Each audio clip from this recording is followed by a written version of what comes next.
Detroit last game? Yeah. Good question. All right, here we go. Wes Hockwitz. Let's go shift gears into practice here. Seems like everybody getting a little bit healthier. Everyone has a helmet and appears to be practicing for the Packers on Thursday. Cornerback Nate Hobbs with the knee, Elton Jenkins with the hip, and wide receiver Jaden Reed with the foot all returned. First Indy work for Hobbs since July 31st, it says here. So let's just kind of key in on some of these videos and get a couple of shots. You see Jaden Reed out there just catching a couple of balls. Is it just me, or does he look a little thicker this year, boy? He look like he put on some muscle to you guys? Yeah. For sure. I feel like everybody's been hitting the gym. Colby came in a little bit thicker. Carl came in a little thicker, and that was one of the things Halfley was talking about. He said, yeah, he finally got used to being a little bit more well stouted, I would say, and able to use that weight inside. I'm excited for it. Yeah, we said the same thing about Edge Coop, right? He looks a little bit bigger. LVN looks like he's put on some muscle, right? LVN's a monster, dude. Yeah, maybe Tucker Kraft had all the boys hitting the weight room on the regular, you know. Could have been. Next video here. Here you see Nate Hobbs. This looks a lot better to me, guys. Watch this cut right here. Yesterday he was kind of taking it real easy. That's a lot harder cut in there. You know what I mean? Emilio, you've had the knee injuries, right? What do you think here? What are you seeing with Nate Hobbs? Do you think there's a chance he goes? You know, last night I had convinced myself he doesn't play week 1. Do you think we're any closer? Or do you think we're probably still sitting out week 1? I would still sit him out I feel like you don't need him. You have a long season ahead of you if he's still coming back from it. From what we saw yesterday to today, this is great progress. From what I saw yesterday, I wouldn't want to put him out still on Sunday is kind of where I would be thinking. But, yeah, I would say keep him out. All right, J. Cole says Hobbs is out. Short week, right? We got a short week, so maybe we see it on Thursday. Yeah. J. Cole says Hobbs is out. I don't know. There's not an official unless they already listed him as out. I don't know. They usually don't do that till Friday. I can't imagine they would have leaked that out, but maybe they did. J. Cole, if you would in the chat, let us know where you got that, man, because that's good information, buddy. Appreciate you. And then, of course, Elton Jenkins out there playing center. You see Jordan Love bullying him, right? And it just love to see Jordan taking snaps from under center. Now, listen, Matt LaFleur at his presser. Did you guys hear his presser about the taking or handing the ball off, taking snaps, all that good stuff? Did y'all happen to listen to that? Yes, a little bit concerning, right, Jacob? As he said, he was like basically they asked him point blank, you know, is that an issue with Jordan Love having a handoff with the opposite hand? But he said, yeah, it's an issue. Like he didn't say, oh no, it'd be fine for the game, or he didn't say, I'm not going to speak on that. He basically either he's frustrated and just let it show and showed his frustration, you know, or he playing a little game here, like, oh yeah, it's going to be a problem. Then all of a sudden Jordan come out and hand it off. Well, dude, I swear there's something there. Cause remember the way that I can't remember who asked the question, but the way they worded it said, so he hasn't tested his left hand. He said, no, not once basically. And he goes, well, so no left-handed handoffs. Is that what that means? Or is he going to try doing it all with his other hand? And LaFleur says, got to do something. And he goes, you haven't had him do anything with his left hand? Are you pulling my leg? And Matt LaFleur was like, no, like, but still with a smirk on his face. So it was like, I swear there's something going on. It was Spoon, I believe, wasn't it, Jacob? Was I think Spoon? I think it was Spoon. And he's like, are you pulling my leg? And there was just this awkward silence. Like, I swear there might be a little gamesmanship going on there. Yeah, for sure. Jason Y in the chat said he was surprised if Matt LaFleur answered it truthfully. If he did, right, Jason, I'm with you. I think he did answer it truthfully, but at the same time, I'm going, well, what if Matt LaFleur playing a little game here? That's hilarious. That's the case. So there you go. We got some other footage here. We'll pop up from Rob Domofsky real quick. Go ahead and read that if y'all want to. I'll pull this up. Judy's thinks, he says he was frustrated. The reporter asked like 3 times if Matt was pulling his leg, and Matt said no. That's what I said. It was kind of an awkward exchange for sure. Definitely. Rob Domofsky says Jaden Reed with the foot, Nate Hobbs and knee return to practice. This is the first actual practice work for Hobbs since July 31st. Third straight practice for Micah Parsons. So 53 of the 53-man roster, Emilio, all 53 out there practicing in some fashion. That's great news. Absolutely. Yeah, and right before the first game, I don't know if we could have asked for much more. I mean, you're going to have injuries. You're going to be going through stuff in the offseason, so I'm just glad everyone's out there. I think that you can get everybody, get a little bit of the that blend, get a feel for everyone being back, and get this team going. Mm-hmm. And William Herman in the chat says Love is literally taking an under center snap in the clip Clayton showed. LOL. Nobody's saying he can't take a snap. We're talking about how he hands the ball off, is what Matt LaFleur was referring to, because he's been handing off with the opposite hand, which is less than ideal. And Bulaga did a great job talking about this on Wildy and Tausch today, talking about when you've got to reach a shade and you've got, the quarterback's got to stay in there a little bit longer. All those things, you need those extra reps with your center.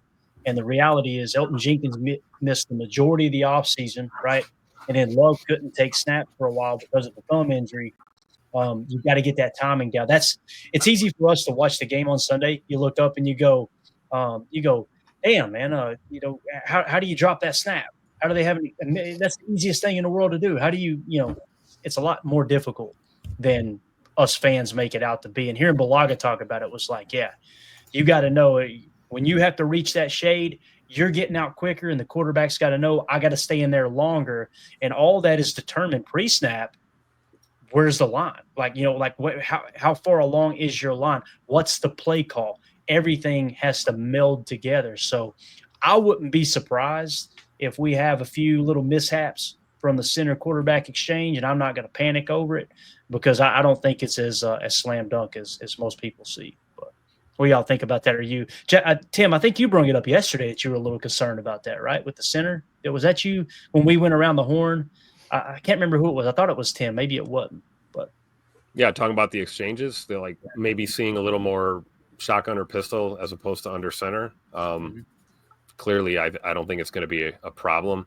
Like Soder saying, feels like they'll be in gun most of the game. I mean, that could have absolutely nothing to do with Jordan Love's thumb and everything to do with the game plan. Like, we don't know that. But I'm pretty confident seeing what we just saw now that, if there was any issue that, he probably wouldn't be out there if it was that serious that we thought he'd be fumbling snaps or fumbling handoff exchanges or, ball security issues or anything. So seeing him get snaps under center, and I'm sure very soon here, we're going to see him handing off left and right-handed guitar fakes, RPR, RPO looks, the whole 9 yards. So I'm not overly concerned.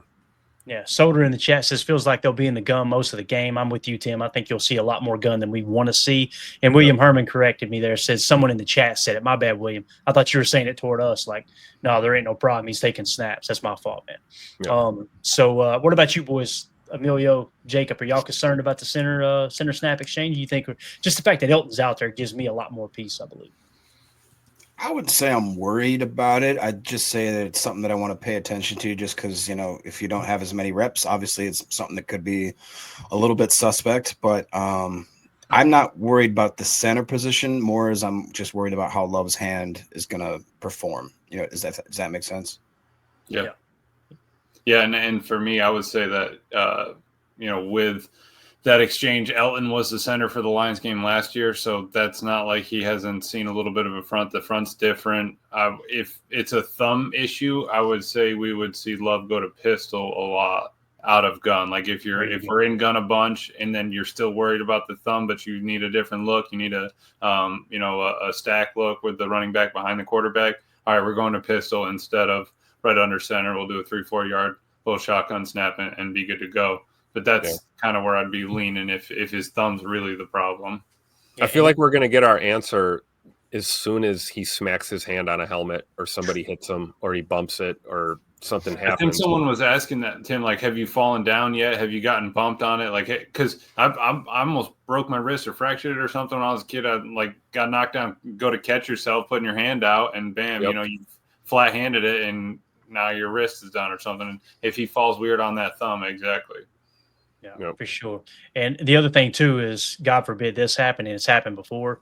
When you've really got to jam that ball in the belly when you're handing it off. That thumb gets hooked on the jersey, and coming right off of surgery. My God, hell, you got a healthy thumb, and that happens, boy. You talk about painful. So, just something to definitely keep our eye on there for sure. I'm sure they've worked with Josh Jacobs and Emmanuel Wilson on the exchanges too, right? Like there's you got to think these running backs know what's going on with QB1, and they're going to do everything they can to make his job easier out there. Yeah, definitely. All right, so you see Micah Parsons there running onto the practice field. And again, we've gotten several looks at Jaden Reed, and I know people are worried about the Jones fracture. And he's still, as Wildy pointed out, Wildy was the one that reported on that Jones fracture, and still Jaden Reed has not denied that. So he said, if I understood correctly, he told Wildy and the reporters that it's a pain tolerance thing is what it is. So as long as, I don't know if they'll shoot that thing up or what, but as long as it's bothering him, that's why he's taking days off, is to kind of, manage the pain aspect and then give yourself as much of a chance on game day as possible, for sure. So, what an absolute beast, right? I mean, he's basically playing with a broken foot. You have a broken piece of your foot, and he's out here playing through it. You got to love it. Yeah, and if you're trying to look at the silver lining of that, maybe you're saying, hey, the right side of, the bone on his foot is a little bit less pressure than where he needs the ball of his feet to be. So, like, if he's running on his toes, being able to plant, pivot, cut, at least it's not like a turf toe or you popped your big toe out, anything like that. I feel like if it's a pain tolerance thing on the, the center of your foot, you're able to avoid some of that pressure and pain. Then you're in decent shape for where it is right now. I think your only concern with this is like we had with Jordan last year, right? Where you're compensating because you're playing hurt, you're playing banged up. Is this going to cause something else potentially? Much like we saw with Jordan, went from the knee to the groin issues. But looking at Bird, man, he looks like he's in the best shape of his life. So if anyone can play through it, I think he can. I agree. I like what DJ says here, Jacob. We always talk about Matt LaFleur's teams have historically got off to a bad start. This is the first time the Packers have been at home in week 1. Probably has something to do with it, right? Yeah, definitely. I mean, you can even go back to last year. There was so much hype surrounding, being in Brazil and all that. And lo and behold, the turf is just a slop fest kind of, can't really blame either side for that. I should say the NFL really should be the one that would take the brunt of that blame. But, years prior, they didn't have the opportunity to start the year hot, coming into a friendly environment, getting jacked up from the home crowd. I would say the biggest criticism that I personally have of Matt LaFleur's career is that it seems like in road games we kind of come out flat, and there hasn't been a lot of enthusiasm to start off games. That it seems like whether it's the game or the early half of the season, that it seems like that it takes us 2 or 3, 4 quarters sometimes before all of a sudden it clicks and we decide, hey, we can play big boy football, and it's going to be really, really cool this year. Much like we just heard Jordan Love kind of painting a picture of what he envisions coming out, having the defense getting announced first, having those fireworks go off, Micah Parsons, the crowd just screaming, carrying that momentum into that first kickoff and into the first few series, I think is going to be a massive. And I've heard it. I said it a couple days ago, and I heard Matt LaFleur and Jordan and I think Coach Half all say that we need to come out fast and strong and have a good, strong, fast start and really kind of come out swinging full punches, man, full uppercuts, full haymakers, all gas, no break. All right. Yeah, our guys better wake up with their piss hot, like I said before. So that's right. So when you look at this Micah Parsons tape here, Amelia, what do you think, man? Is there anything to worry about with the back? To me, he looks good to go, man. You're not doing that stuff if you're, you know what I mean? I'm not doing that daily, Clay. I'm not trying to twist like that. If you twist sometimes weird with the backpack blower on your back. What do you mean? That's you throwing mulch, man. You throw mulch like that, right? I actually do. That's true, Tim. I probably do throw mulch like that. But Amelia, listen. Today, perfect example. Go to put gas in the backpack blower. It's on the pavement, right? All the way down, and you know how those things get worn. You can't see how much gas is in them, right? So I'm literally leaning down almost to ground level, trying to see how much do I got in there. I got enough to get through these 3 yards, And sure enough, right in the trap, there it pulled. I was like, "You serious?" They're out locked up. Oh yeah. They're out here throwing, what is that, 30-pound medicine ball, 50-pound medicine ball, whatever it is. Yep. No problem. So sucks getting old. I didn't mean to cut you off, but that's the first thing I thought of was me this morning at 9:30 in the morning going, oh God, there it is. I mean, the dude can keep himself in shape, flexibility wise, strength wise, and everything. It's just the game shape that I'm worried about. I'm not worried. Did you not see him in those pressers? I mean, he's got like a T-bone steak from his earlobe to his shoulder blade. It's just like Rashawn. He's got like his traps are crazy. So I'm not worried about that physical shape. It's just a little bit of stamina and your endurance. Where is that going to be once you're out there 6-10 second plays? Yeah. Definitely. Yep. So the injury report, obviously we got one more day and then we'll get the game status. put on the sheet here. But Zane Anderson was limited both days. Nate Hobbs did not participate Wednesday. He was limited today. Elton Jenkins was limited both days. Jordan Love, full participation both days. Micah Parsons limited both days. Jaden Reed did not participate Wednesday and then was limited today. Baron Sorrell limited both days. That's exciting. Dontavion Wicks with the calf muscle limited both days. And then Savion Williams limited both days. So out of that list, the one I'm most intrigued by is Savion Williams. Tim, Jacob, what do you think, man? You think we're going to get – how many snaps do you think Savion's going to get on Sunday? We'll start with you, Jacob. What do you think? What's your guess there, man? 5 to 10 tops. Keep it short, right? Yeah, I think so. Just maybe get him out there, get a little experience, test that hammy. Maybe even try using him on a couple of gadgety type plays, maybe as either a decoy on a jet sweep or something like that. Yeah. What do you think, Tim? I would. My gut reaction is right there with Jacob. Like 5 to 10 snaps. The only outlier is we talk about Tay Wicks with the calf and Bird with the Jones fracture, right? So you never know. Once you get into the heat of a battle, we may need to call on Savion Williams more often than we wanted to going into the game. That's true. If he proves to be super healthy and the hammy's not an issue. So, but either way, man, you look at this updates on the injury report, man, this is great. Nobody missed today. Everyone was either limited or a full go. So that's a good sign.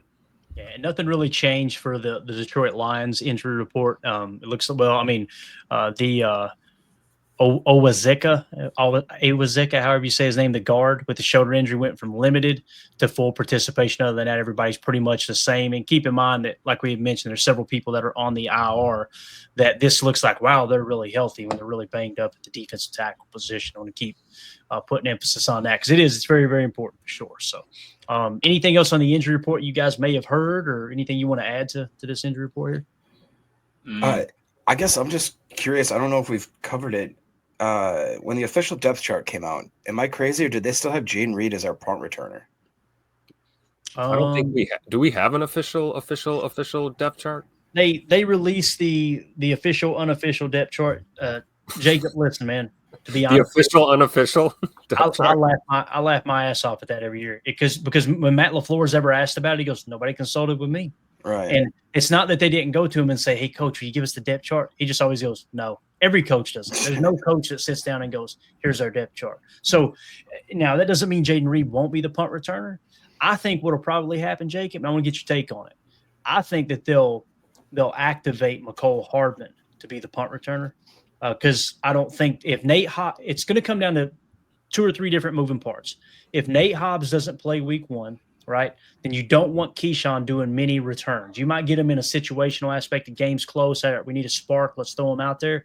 But you don't want to risk getting him hurt on punt return or kick return, obviously, with him being your number 1 corner with Nate Hobbs being out.